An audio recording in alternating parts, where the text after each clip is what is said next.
E aí, pessoal, como é que vocês estão? Vocês aqui que estão me acompanhando no canal Miqueias Alves, né? Nós acabamos aqui de gravar aqui o especial do programa Palavra Viva, o programa de um ano. O pastor Tiago Abner, né? Nos trouxe uma palavra abençoada. E nós vamos trocar aqui uma ideia aqui, falar aqui rapidamente sobre herança e legado. E essa questão desses últimos dias, né, que nós estamos vivendo na igreja, né, até um tema interessante aí para nós pensarmos. Você falou, tinha falado, eu tô aqui falando, você vai lá depois assistir a mensagem lá. Então, você entender aqui, você tem que assistir a mensagem lá. Porque assim, até na própria palavra de Deus, você vê gerações, né? A geração dos juízes, eu não lembro se é a terceira ou a quarta já. Acho que é a terceira geração, né? Do povo que tinha saído do Egito. E já totalmente sem referência nenhuma. Moisés, seguir em frente, Josué, legal. Chegou na terceira geração, já era. Se a gente pensar até agora, nós estamos no contexto pentecostal. E você citou a questão da Europa também, né? Se a gente pensar nos reformadores e as gerações posteriores, já deu. No século XVII já estava esfriamento total. Hoje já a Europa é pós-cristã, já é considerada pós-cristã. E hoje a gente está vendo até na América, né? No contexto da América, a América do Norte já está vivendo esse esfriamento. Ainda demorou, né? Mas já está vivendo esse esfriamento. E no Brasil a gente está vivendo essa explosão aí, esse evangelho. E só que a gente sabe que não é o genuíno. Tem muita coisa boa, tem muita coisa ruim no meio de tudo isso aí. Se a gente pensar no contexto pentecostal brasileiro, né? Questão do pentecostal, nós já estamos nessa terceira geração, né? Começa em 1911, estamos em 2022, 110 anos depois. E a gente já está com uma outra geração, não é o mesmo fervor de 30 anos atrás, não. 40 anos atrás. O meu pai, eu falo pela experiência do meu pai. Você é ainda mais novo que o meu pai. Meu pai está quase 60 anos, 55 anos. E ele conta de coisa da década de 80 que quando ele conta, fala assim, isso não existe. Isso é década de 80, nem é antes disso. Quer dizer, uma geração atrás já é outra realidade. Sim. Então como que a gente lida com essa questão de herança e de legado? Explica primeiro aí pra nós isso. Tá, de fato é muito diferente. Eu tenho 40 anos de idade, mas eu frequento a casa do Senhor desde que eu nasci. Então tem eu peguei essa transição geracional. Então eu vi muitos sinais, eu vi muitas coisas acontecendo, mas ao mesmo tempo a geração dos sinais era uma geração que não tinha tanta informação bíblica quanto a nossa. E aí que entra a questão, então. Então nós herdamos muita experiência. Isso é fato. Eu poderia gastar horas com você contando experiências. Mas as mesmas pessoas que tinham muita experiência não aplicavam essa experiência à luz da Bíblia. E aí foi onde se perdeu o legado. Então, essa foi a herança que nós recebemos. Essa foi a herança que nós recebemos dessa geração. Por isso que a gente está vendo essa explosão. Exatamente. Coisa sem conteúdo. Exatamente. Aí o que eu oro a Deus, e de fato eu acredito que isso vai acontecer no Brasil. Que o Senhor vai levantar uma geração que tem apego sim aos sinais, às experiências, porém muito mais a palavra de Deus. Eu acredito que isso ainda nós viveremos no Brasil. Porém, isso será em locais específicos. Eu não vejo que esse avivamento, vamos colocar assim, ele vai surgir de forma nacional. Vai ser uma explosão de novo. Deus vai preservar. Em algum Sempre lugar e outro ali, vai haver esse grupo que vai conseguir trazer essa junção do que realmente interessa. Então, o que nós herdamos? Nós herdamos muita experiência. E em determinado momento, as nossas experiências começaram a ser questionadas. Até pela ciência, até pelo advento da internet. Porque muita gente começou a tentar ver a veracidade daquilo. Porque o Miqueias falando, por exemplo, que viu chover em 2 metros quadrados e do lado não chovia, como que se explica isso? Um exemplo, né? E a nossa geração não sabia. responder isso à luz da palavra. E uma vez confrontado, a gente foi deixando de lado o evangelho pelo confronto, por não ter preparo bíblico para responder. Então, meu avô, por exemplo, era alguém inquestionável, pastor inquestionável. Por quê? Pelos sinais. Ele orava, a pessoa era curada, ele orava, o endemoniado era liberto, então ninguém questionava ele. Se ele falasse que Jesus ia voltar daqui 3 dias, todo mundo acreditava. Entendeu? Perdão, Caio. Porque ninguém questionava a autoridade que estava sobre ele por conta do quê? Dos sinais. Então eu experimentei disso. A outra geração, terceira ou talvez quarta geração, que geração é essa?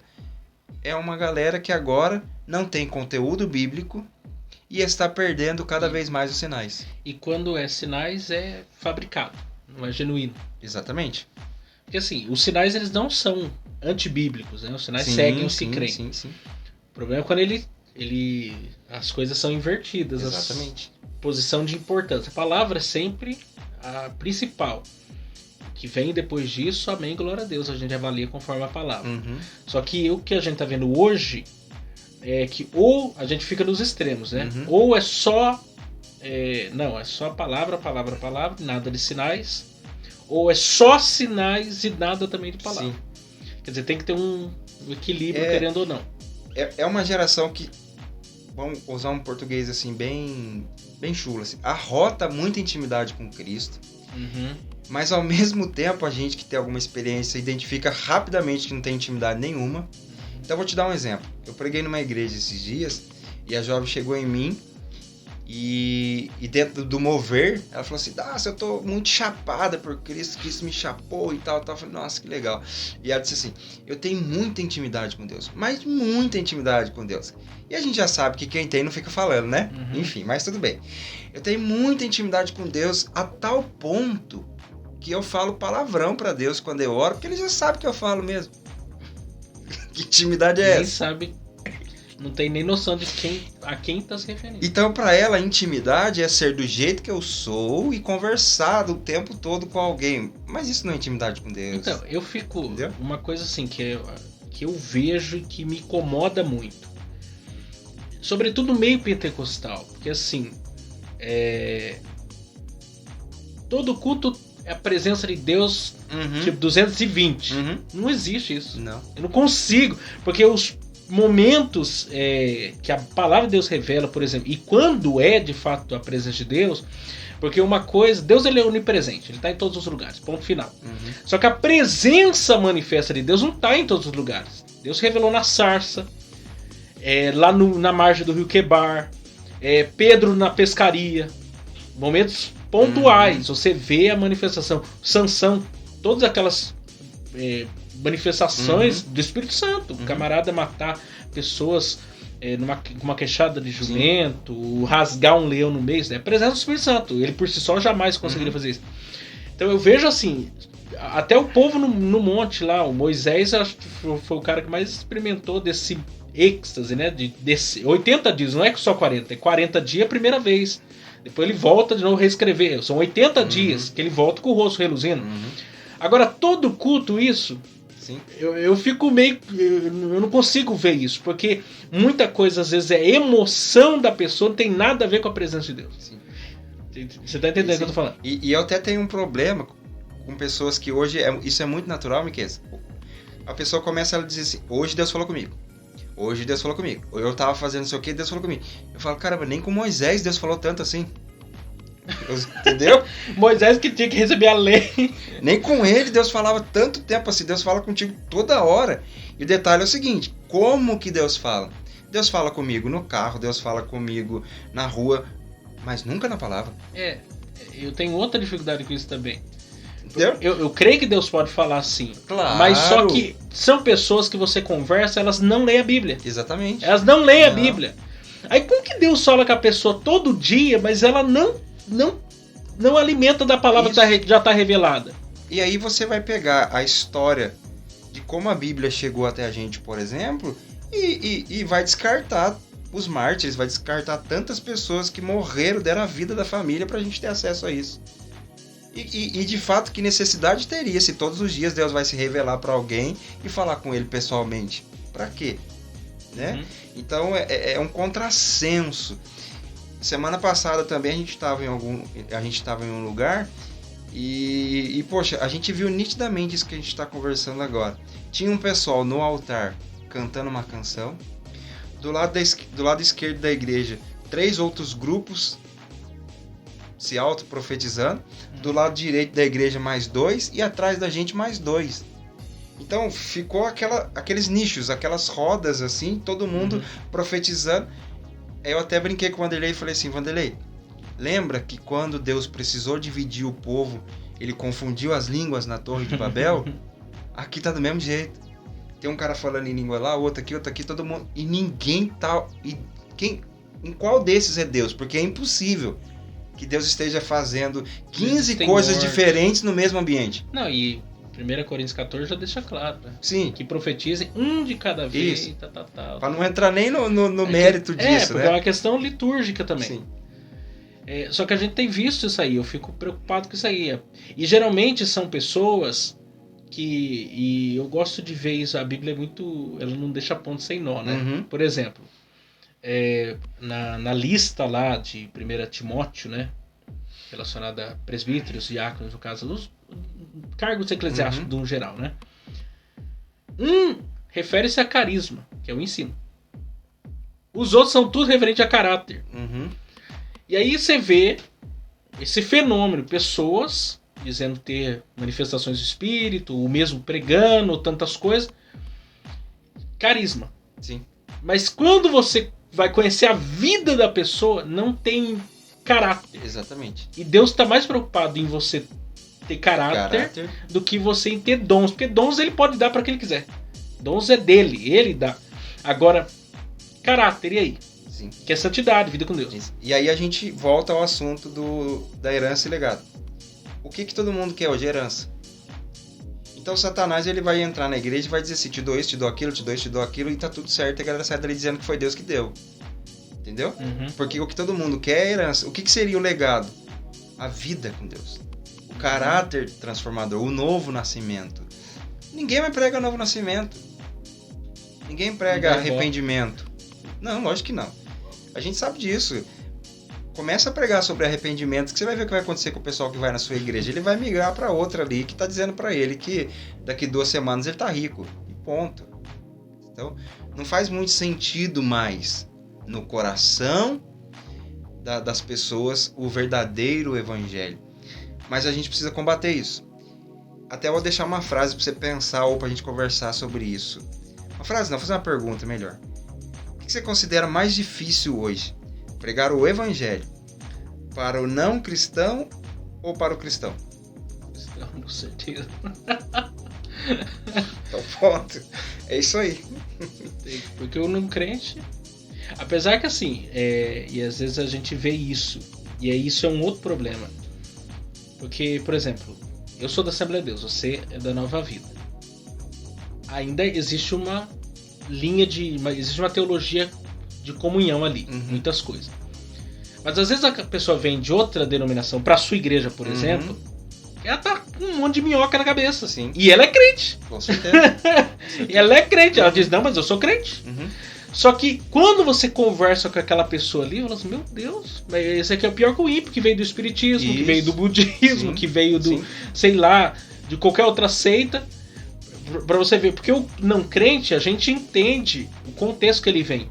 Mas e quando vem de outra denominação? Sim. Como que você procede? E eu falo o seguinte, eu falo para os irmãos na igreja lá. Daqui a pouco, do jeito que as coisas vão, se alguém descobrir que ali no centro de Macumba, o cara tá orando, ou tá fazendo o trabalho dele lá, as pessoas estão saindo de lá curadas, as pessoas estão saindo de lá ricas, você vai encontrar crente lá dentro. Sim, já existem, né, vídeos aí de pessoas... Você não tem a dúvida disso. Porque tudo que eles querem é o que Deus pode fazer, mas eles não querem quem Deus é. E foi assim com Jesus. Jesus tinha uma multidão que seguia ele, e ele mesmo falava, a multidão me segue porque eu mato a fome deles, porque eu faço sinais para eles. Mas quando ele falou a verdade, todo mundo foi no pé. Aí ele olhou para os discípulos e falou, e aí, vocês vão embora também? Aí Pedro fala, não vou, Senhor, porque para onde iremos nós? Só tu tens palavra de vida eterna, né? Então a gente sabe que a palavra de vida eterna é algo que não agrada mais. Agradou há um tempo atrás? Agradou um tempo atrás porque não se tinha tanta informação. Não se questionava tanto. Havia uma simplicidade. Aliás, havia até mais necessidade no coração das pessoas. Que é, como eu sempre falo assim, pregar o evangelho nas regiões pobres do mundo, nos continentes africanos, por exemplo, é difícil, mas a aceitação, ela não é tão complicada assim. Existem as guerras, as retaliações espirituais do universo lá, do contexto cultural deles, mas a aceitação, ela vem. Agora você vai pregar o evangelho na Europa, nos Estados Unidos, os países extremamente ricos, você é questionado o tempo todo, porque eles já estão satisfeitos. Eles já têm a herança que eles tanto queriam. Eles não têm falta de nada. Então, esse é o ponto, Miqueias. O que se tornou Jesus? Jesus se tornou alguém que atende às minhas necessidades, não o Salvador. E é este o caminho que o Brasil está tomando. É este o caminho que as igrejas estão ensinando. Jesus não é mais o Senhor e Salvador. Jesus é aquele que satisfaz o que eu preciso. Tanto é que é só você falar assim, vamos fazer uma campanha. Vai bombar. Não quero entrar no mérito se campanha está certo ou errado, não é isso. Estou dizendo que o coração das pessoas estão voltados para isso. Se você disser assim, vamos fazer uma campanha de jejum e oração para santificação. Não vai ninguém. Isso daí é o tipo que não dá sucesso. Não vai ninguém. Entendeu? É bem isso. Então, assim, por isso que eu oro a Deus e vou repetir, que o Senhor preserve isso no seu coração, preserve esse podcast, seu canal, e não se apegue a resultados, se apegue a frutos. Resultado é esforço do seu trabalho, ele vai chegar em algum lugar um dia. Mas os frutos, você não sabe a proporção, você não sabe quando eles vão nascer. Você lança semente hoje. Isso. Depois de muitos dias. Exatamente. Nosso teu pão sobre as águas, que é semente lá. Exato. E a Bíblia vai dizer para nós, através de Jesus, que a única maneira de se identificar o joio é quando o trigo frutifica. Então que o trigo frutifique, que aí o agricultor terá habilidade suficiente para arrancar o joio. Então o nosso papel quanto igreja não é ficar gastando até muito tempo pensando em quem é trigo e quem é joio, é dando fruto de trigo, fruto, a tal ponto que vai chegar a hora que o fruto é tanto que o trigo vai ter que, o joio vai ter que deixar, vai ter que ser arrancado. Sim, a nossa geração é uma geração que pensa ser entendido, é uma geração de... Nunca se teve tanto pregadores quanto na nossa geração, nunca se teve tantas pessoas falando do evangelho. Antigamente todo mundo tinha vergonha. Hoje em dia não, hoje em dia é legal falar de Jesus na internet, é moda falar de Jesus, mas o conteúdo é muito vago. A água derramada hoje é muito contaminada. E também é tipo, Jesus fez essa pergunta: o que estão dizendo que eu sou? E uns dizem ele é Elias, outro é João Batista, o outro pensa que é isso, e cada um tem uma ideia sobre Jesus, e sobre Jesus só existe uma coisa que nós podemos dizer: ele é o Cristo, Filho de Deus vivo. Aí você vai ver em alguns lugares, estão falando de um Jesus, mas não o Cristo. Estão falando de um Jesus aí, que faz milagre, que cura, que tal, mas não é o Cristo realmente que a palavra de Deus diz. Trazendo para o nosso momento aqui, bem contemporâneo, hoje está todo mundo preocupado em saber quem é o anticristo, se o anticristo já está chegando, se não está chegando, se essa guerra é Gog e Magog, se não é Gog e Magog, se é a guerra mundial, se não é, se é Armagedon, se não é... Ok. Tudo isso pode ser pautado, tudo isso deve ser estudado. Mas a preocupação maior deve ser: estou pronto? Eu estou com a minha vida com Deus? Se o arrebatamento acontecer agora, se Cristo voltar... eu não acredito no arrebatamento, entendeu?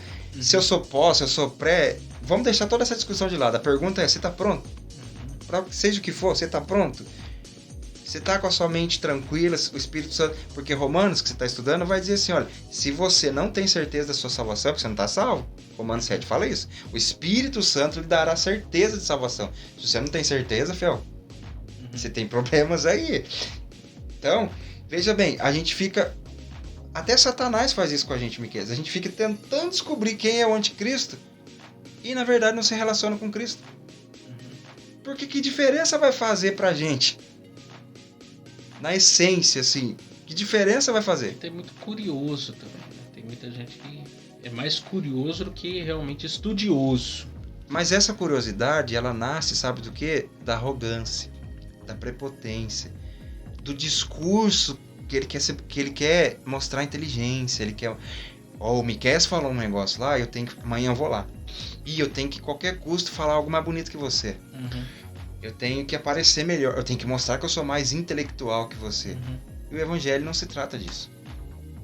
Não, e eu até vi o pastor e comentou um negócio que eu achei interessante esses dias.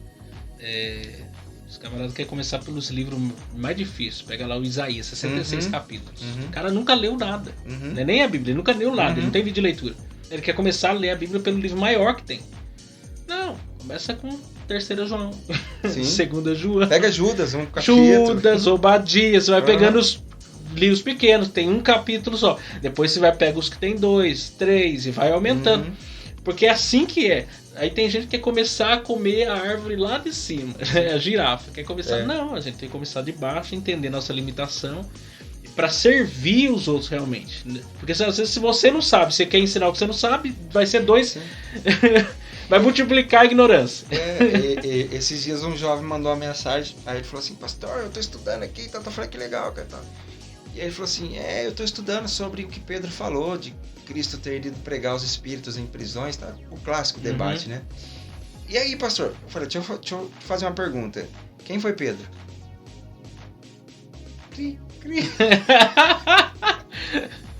Começa por mais baixo. Então, né? Primeiro você entende quem escreveu, pra depois você querer debater o que o cara escreveu. É bem isso que você tá falando. Mas é legal, todo mundo fala sobre o assunto, então eu quero estar na pauta, eu quero debater também. Porque existem assuntos, entendeu? sobretudo na internet. Surge um assunto, até canções, né, hoje em dia. Começa a falar de Yeshua, todo mundo quer cantar agora a música que tem Yeshua. Sim. Entendeu? É uma moda, vira uma moda. Tá falando do Espírito Santo, todo mundo quer falar do Espírito Santo. Tá falando de arrebatamento, todo mundo quer falar de arrebatamento. É o pragmatismo. Na internet funciona muito isso, o pragmatismo. É o que funciona.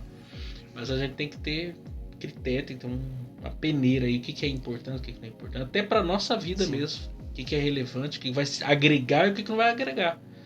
Eu falo isso por mim, porque, por exemplo, Apocalipse pra mim é um apocalipse. Eu tenho limitação. Se você perguntar qualquer coisa de Apocalipse, eu vou falar assim, não sei. Porque eu não sei mesmo. Eu sei até o capítulo 3, 4, dá pra ir. Depois disso, terminou as igrejas da Ásia. Terminou as igrejas ali, a gente tá tudo ok. Passou daquilo ali, vamos estudar com calma. Porque não é só uma linha de interpretação, são várias. São várias. Então, pra você entender, pra você achar que você acredita que você achar, você tem que estudar as outras. Sim. E aí tem gente que não sabe nem que existem várias linhas. Não. Aí consome de todo mundo sem saber qual é a fonte de nada. Faz uma salada, né? E estuda Apocalipse sem ter entendimento de Daniel, de Ezequiel. Então, vai complicando ainda mais. Pra mim, por exemplo... Porque não é só o Apocalipse, é outros livros proféticos. Pra mim, por exemplo, o grande livro escatológico é Daniel. Sim. Não Apocalipse. Enfim. Isso acontece muito também porque hoje as pessoas elas são muito dadas à opinião. E elas são tendenciosas a dar opinião, mas sem conteúdo. Para poder participar do jogo, para poder participar do esquema. Então, o que elas fazem? Eu preciso dar uma opinião. Eu preciso falar sobre... Ninguém tem essa humildade. Eu não sei falar disso. Tá tudo certo.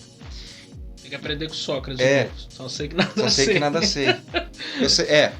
Aprender com Eclesiastes também, que vai falar... Tudo é vaidade. Estudei pra caramba e tudo é vaidade. E não sei de nada. Não sei de nada. Enfim. Então, assim... Aí a galera quer opinar. O que acontece com isso? Para opinar, eu preciso de um mínimo de informação.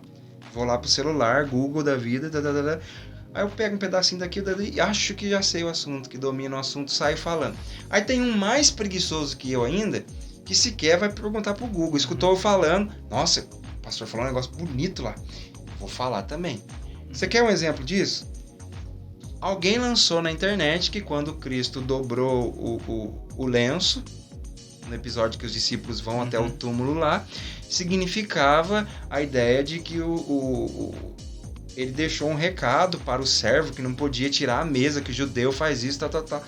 Eu vi dezenas de pregação falando o mesmo assunto. E isso não é uma cultura judaica. Quando chegou no ouvido da galera que tem a cultura, falou, não, mas a gente não é assim, a gente não faz isso. Mas alguém lançou na internet. E a história é muito bonita. Sim. A história traz um carinho pro nosso coração, para quem tá pregando, aquilo é poético, é maravilhoso, a igreja vibra. Tem gente que começa a tirar leite de pedra. Entendeu? A igreja vibra ouvindo essa história. E o pessoal tá na internet, vai pesquisar, vai achar facinho. A igreja, nossa, fica muito emocionada, mas não é verdade. Né? E esse é o ponto. Tem muita história bonita, mas não é verdade. Isso, e não é questão só de que não é verdade, mas é aceitável. Não, é uma mentira e beira a heresia. Eu vejo assim, só pra gente concluir aqui. Sim. A gente vê muitas pregações que elas são feitas de jargões. Elas não têm conteúdo, elas têm frases de efeito. Então o camarada tá tão empolgado, ele tem tipo umas 5 frases de efeito para ele ministrar durante os 30 minutos que ele vai falar, 40 minutos que ele vai falar. Mas se você chegar e espremer o cara, ele não entende, o texto que ele leu, ele não entrou no texto, ele não entendeu o texto que ele leu e ele falou o que ele estava na cabeça dele. Porque ele tinha jargões prontos, ideias mal interpretadas sobre isso. E isso é a prova da falta de conteúdo. A pessoa está falando, reproduzindo, que nem um papagaio, literalmente, aquilo que ele mesmo, se você espremer, torcer ele não sabe. Ele mesmo não acredita. Ele não sabe o que ele está falando. É exatamente isso. É muito complicado isso aí. Agora, quando a pessoa estuda, aprofunda, ela não fica presa no jargão. Sim. E essa mensagem, geralmente, as pessoas não querem ouvir. Porque é aquela que você vai lá no contexto, vai entender o que o texto quer dizer, tal, vamos entender passo a passo aqui. Isso é a palavra. E aí traz a aplicação assertiva dentro do negócio. Agora, quando a pessoa fica só na superfície, nem entra no assunto, aí...